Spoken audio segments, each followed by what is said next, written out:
What about this one? Have you ever cheated on your partner? Too tame. How about, have you ever loved your best friend's lover? Have you ever had a secret affair with a married person? Have you ever been paid for I didn't think it was a bad idea at first. The producer approached me at the cafe where I worked part-time, offering me a chance to win up to $500,000 on the game show, The Moment of Truth. The rules were simple. Answer every question truthfully while hooked up to a polygraph. Truth equals money. I needed that money. It was my only chance to escape the suffocating weight of debt, to finally open the salon I'd dreamed of, and leave behind the dark corners of my life. So I said yes. The casting was straightforward, or so it seemed. I sat in a sterile room, wires strapped to my arms, the cold polygraph machine humming softly beside me. The questions ranged from mundane to slightly invasive. Do you like your appearance? Have you ever lied to get out of trouble? Would you take $250 from a stranger if they dropped it? I told the truth, and the machine validated me. The producer nodded approvingly after each response. You're a natural. He said, flashing a toothy smile that didn't reach his eyes. I should have noticed the smirk behind the camera lens when they told me I was selected. The condition: my boyfriend Brian had to come on the show as a guest. The day of the taping, Brian and I arrived at the brightly lit studio. The set was extravagant, pulsating spotlights, a live audience, and at the center, a sleek stage with 2 chairs under a spotlight. The host, Beto, radiated charisma. His smile was sharp, his voice hypnotic. Welcome, Ruth. Beto greeted me as I sat down. His tone dripped with mock kindness, but I was too focused on the prize to care. The first few questions were a breeze. Have you ever had a nose job? Yes. Do you think being pretty is more important than being kind? Yes.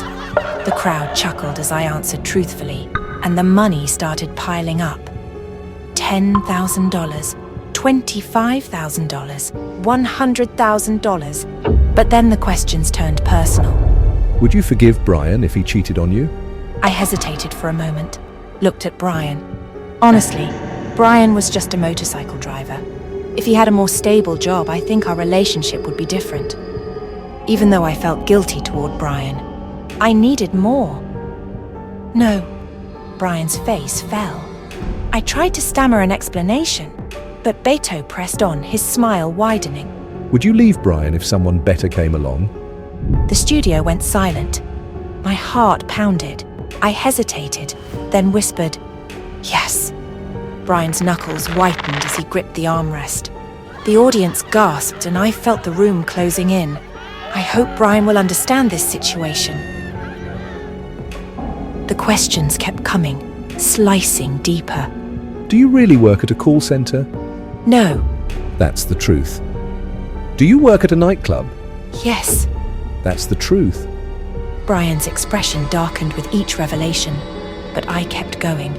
I needed the money, but these questions made me uneasy. Surely they wouldn't ask about my real job, would they?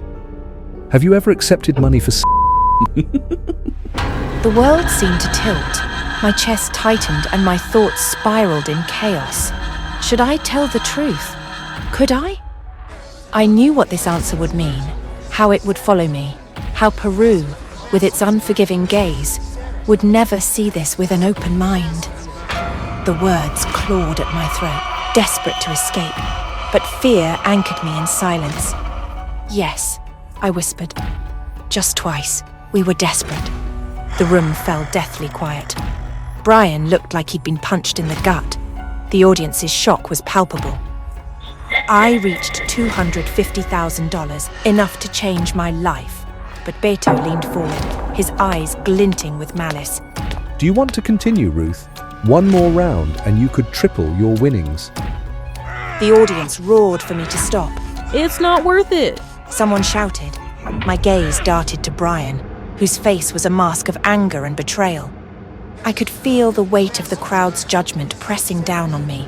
Tears streamed down my face as I sank to my knees in front of Brian. I'm sorry. I just wanted a better life for us. Brian said nothing, his eyes cold. Beto's voice cut through the tension like a blade. The truth is always illuminating. It will not do harm, even though it hurts. A month later, the episode aired. It broke viewership records, but my life crumbled. Headlines branded me as Peru's worker. Strangers on the street sneered at me, and Brian left, calling me a disgrace.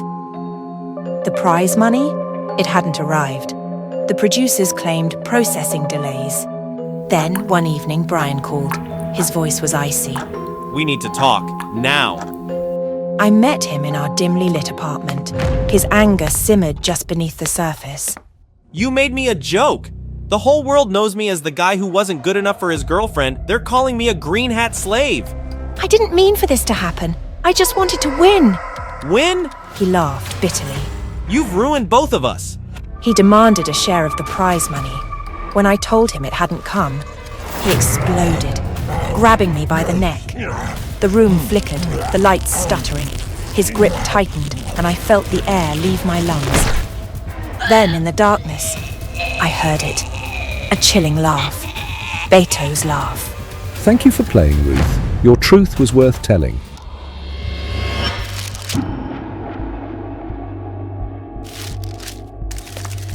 Where's the truth, Mr. Beto?